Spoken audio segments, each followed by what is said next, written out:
Hey everybody, Roxabox90 here with some Born of the Gods spoilers. Yes, we didn't think this could possibly happen so close to actual spoiler date where Monday we should be seeing a big flow of spoilers, hopefully a god, hopefully some mythics, but we got some spoilers.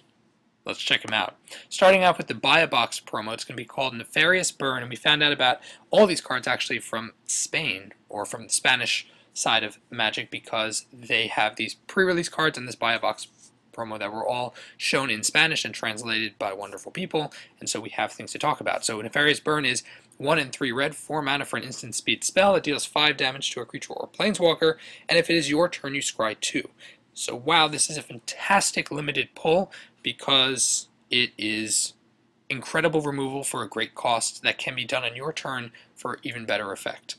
This is why it's a rare card for people who don't play limited that much, and I'm generally one of those, but even I can say that when you're playing in limited, removal is one of the #1 things you go for, and having a not so flexible, but cheap removal that does very powerful effect makes it a huge pick, and so having it as an uncommon gives too many people the opportunity to have this incredibly powerful card, and so they have to scale it up.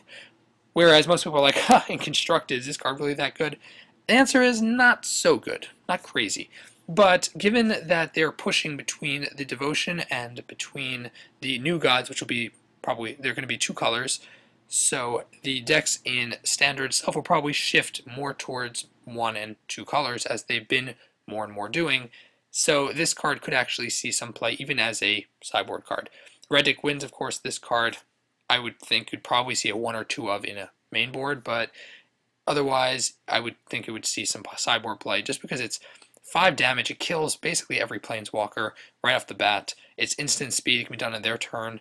It can kill a creature. The Scry is very, very nice, but it's really flat out powerful removal for 4 mana. I think it's a pretty cool card.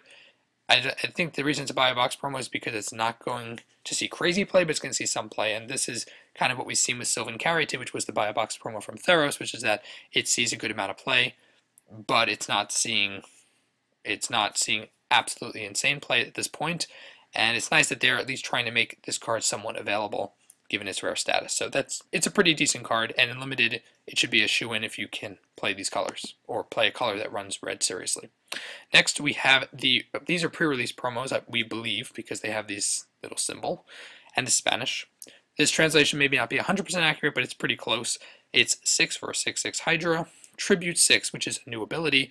As this creature enters the battlefield, an opponent of your choice may put 6 1/1 counters on it, so it's kind of an opposite Monstrosity in a way. It's like Monstrosity crossed with Vexing Devil. And when it enters the battlefield, if the tribute was not paid, you may have this creature fight another target creature, which basically means with such a big creature, it's a form of removal. 6 for a 6/6, destroy a creature. That's pretty much what it says, unless your opponent allows you to play 6 for a 12/12. Now, most people would say, 12/12, not a big deal, I just chump block it. In limited, though, you can only chump block something so long. Ghoul Tree was a very, very big card because it could be cheated out much earlier than the whatever 9 or 10 mana it would normally cost, and it's a very big creature. Here, this card could very well be played out probably by turn 5 or 6, and if it's 12/12, it's no joke. Outside of limited, though, it's really kind of useless. These cards that give choice, such as Vexing Devil, don't see an insane amount of constructed play, and especially pro play. So I would see it more as a casual fun beater, and it's going to be a limited bomb, which is probably why it's designed for the pre-release promo and designed for pre-release. Yeah, so if you see one in pre-release, pretty good card. Next up we have the Given Dragon, because every set has to have some sort of red dragon. It's just the way things work. Even Innistrad, which had no reason to have the dragon, did. So here we have Firestir Dragon, which is not nearly as fun or awesome as Stormbreath, but it's 6 for a 5/4 flying, 1 and a red. It deals 1 damage to a creature. That creature cannot block, and activate this ability only if it's attacking, which means it's pretty ridiculous, because if you attack with it, then you get to decide you can kill stuff. Especially, remember, this is pre-release, so it's probably a limited bomb. It deals 1 damage, so it can prevent creature from blocking it, and it can act as a removal every time it attacks. Dragons often have this effect. Obviously, in limited, this card's going to be a 6/6 pull. It kills lots of small stuff, kills bigger stuff, prevents blocking, and you're going to want to swing with this a lot. It's going to be a really, really powerful card. Great shoe-in, and think about this card also. Someone mentions here about it being a counter to Master of Waves. It doesn't actually hit Master of Waves, but a lot of the elemental tokens that he's making are susceptible. So this card could see something that way, but I think for 6 mana it's going to be hard to really run it in a constructed build. All these cards seem to be very much pre-release and limited focused. This card is great in that sense. Devourer of Hope, and come on, this guy looks so evil, demon. He's 7 for a 6/4 flying demon. Black, sacrifice another creature, regenerate it. Okay, so it protects itself in a sense. 2 and a black, sacrifice 2 other creatures. Weird wording, because 2 other creatures you control, is that what it means to say? I think that's what it's supposed to say. Destroy target creature. Wow. So it's creature removal on a stick if you have tokens, which tokens exist, or having smaller creatures in limited that you can get rid of. I mean, think about Pack Rat. Pack Rat makes tons of Pack Rats. Feed them into him, destroy. Wow. Could be really insane. Mono Black Devotion. It could round out a curve.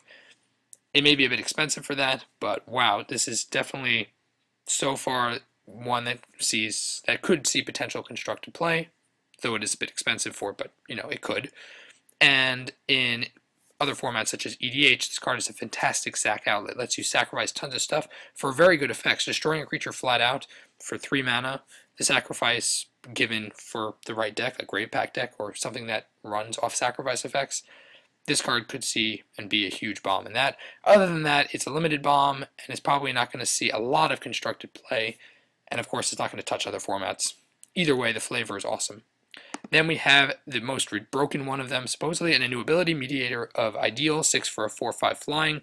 Inspiration, whenever it becomes untapped, reveal the top card of your library. If it's an artifact, creature, or land, you may put it onto the battlefield with a manifestation counter that makes it an enchantment, which doesn't necessarily mean a whole lot, but I'm sure they're going to have removal unlimited to kill enchantments because of the gods and because of things like this.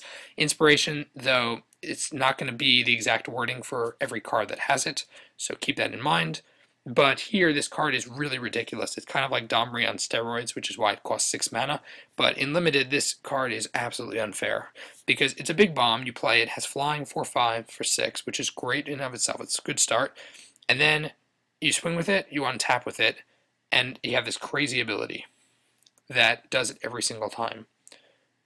Real powerful card advantage. You really don't lose from the ability. It's a big creature. This is an insane limited card. And in the right deck, in the right control decks in Constructed, I think this card has a shot of seeing play. Yes, it's not Etherling, but in the right decks, I think this card could work very well.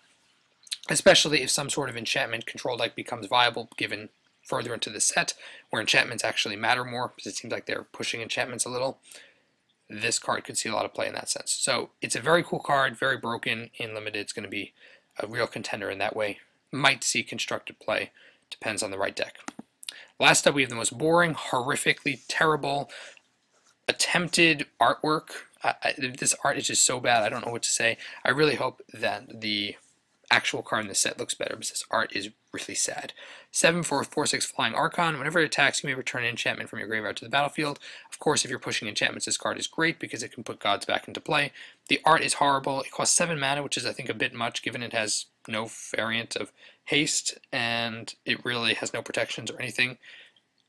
Why it's 7 and not 6? I mean, the other ones we have, pretty sure, well, okay, the Devour of Hope is 7 also, 6, 6, 6. I think this could have gotten away with being 6. I think the blue one, if anything, maybe should be 7. I don't know, but this card is probably not going to see constructed play. Seems like a pretty good limited card, especially if you're running an enchantment theme, but the art is so bad. Anyway, that's really all I have to say. These cards are all limited, and maybe a couple of them see constructed play, and that's about a little bit, and that's about it. So these are the initial spoilers that we have from Born of the Gods, which is crazy exciting, but you guys want to see more, tap that like button, and then stay tuned by subscribing, because starting Monday, we're going to be pumping out Born of the Gods spoilers as fast as we can get them, talking about them in all sorts of formats, breaking the cards down for you, and doing all that. So stay tuned, and as always, Roxabox90 signing out. I'll see you guys next time.